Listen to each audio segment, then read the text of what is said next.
নমস্কার বন্ধুরা, আজকে আর একটা রেসিপি নিয়ে আপনাদের মাঝে চলে আসলাম। আজকে বানাবো চিকেন বিরিয়ানি। আগেও দুইবার বানিয়েছি, কিন্তু আজকে এটা স্পেশাল একটা রান্না। তা আসুন কিভাবে রান্না করি দেখুন।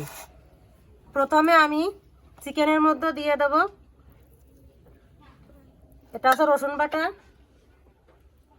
আদা বাটা, জিরে বাটা, গরম মশলা বাটা, এটা আছে বিরিয়ানি মশলা। ঠিক আছে, আমি এই বিরিয়ানি মশলা থেকে অর্ধেকটা মশলা এই মাংসে মাখিয়ে রাখবো। হলুদ, পরিমাণ মতো লবণ, তেল দিচ্ছি।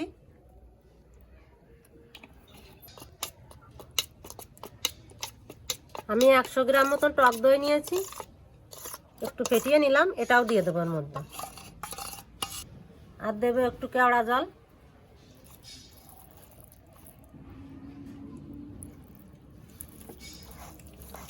আমি এবার ভালো করে মাখিয়ে আধা ঘন্টার জন্য রেখে দেবো।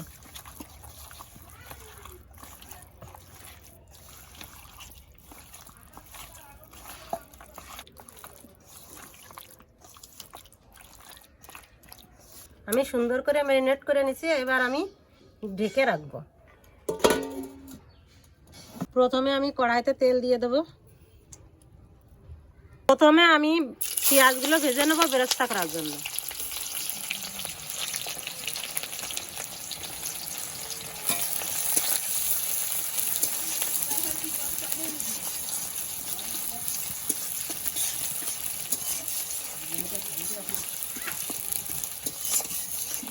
ভাজি হয়ে গেছে, এবার আমি নামিয়ে নিচ্ছি। আলুগুলো ভেজে নেব।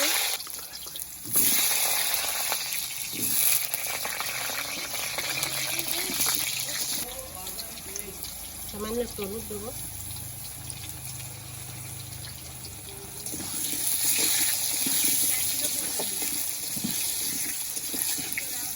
বন্ধুরা, আমি বিরিয়ানিটা রান্না করবো একদম সহজ পদ্ধতিতে, যাতে সবাই বাড়ি যে কোনো উপকরণ দিয়ে রান্নাটা করতে পারে, সেভাবে আমি রান্নাটা করব।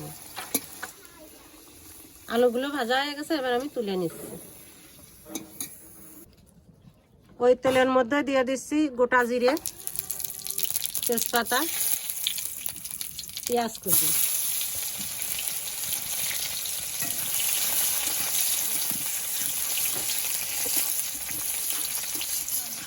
আর দেবো রসুন বাটা, আদা বাটা, জিরে বাটা। এগুলো আমি ভালো করে কষিয়ে নেব।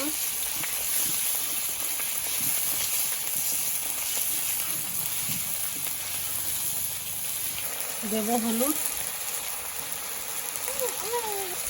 আর লবণ।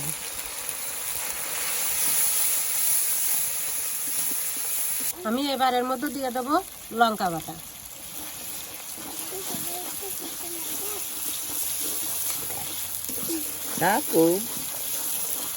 উড়িয়ে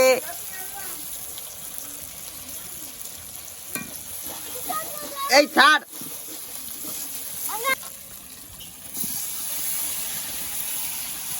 ওইটা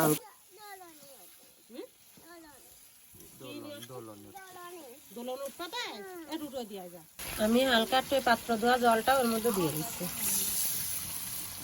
আমি এর মধ্যে এখন দিয়ে দেবো আলু, আর দেবো 250 গ্রাম দুধ। আমি জল দেব না, এই দুধেই রান্নাটা হয়ে যাবে।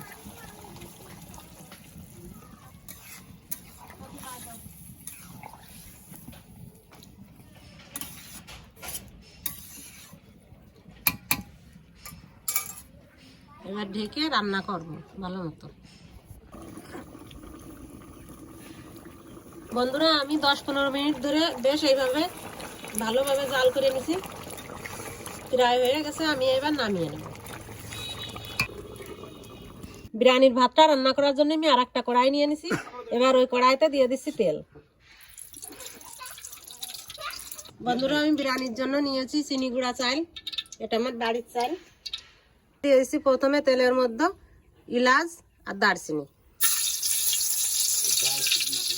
দেবো তেজপাতা, জিরে, গোটা জিরে,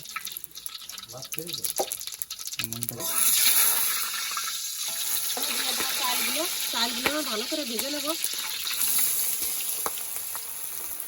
ভাত করা দিয়ে দেবেন একটু একটু আগে করলে তো চান করতে আর আগে দিয়ে দিচ্ছি। বন্ধুরা আমি এইবারের মধ্যে দিয়ে দেবো লবণ পরিমাণ মতন। আমি মাংসও লবণ দিয়েছি, আন্দাজ করে দিয়ে দেবো। আর দেবো চিনি। চিনি আপনারা যে যেমন খেতে পছন্দ করেন তেমনই দেবেন। আমি একটু চিনি বেশি পছন্দ করি, চিনিটা একটু বেশিই দেবো। চালগুলো খুব সুন্দর করে ভেজে নিতে হবে, না হলে ভাতটা নষ্ট হয়ে যাবে। এবার জল দিয়ে দেবো। বন্ধুরা চাল যতগুলো ঠিক তার ডবল জল দিতে হবে, তাহলে ভাতগুলো খুব ঝরঝরে হবে।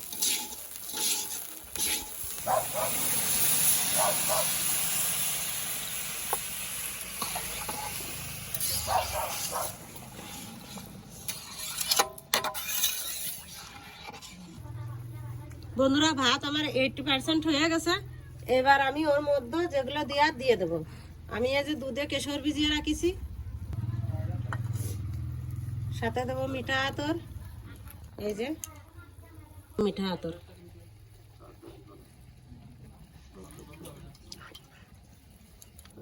দুধ মিঠা আতর আগে দিয়ে দেবো। এর ভিতর কেশর দিয়ে দেবো মশলাটা।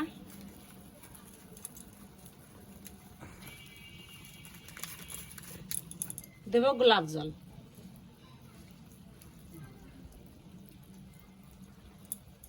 এবার মাংসটা আমি এর উপরে দিয়ে দেবো।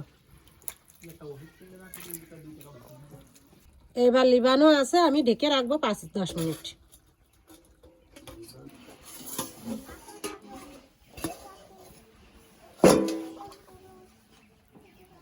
আমার রান্না শেষ, এখন আমি নামিয়ে নেব।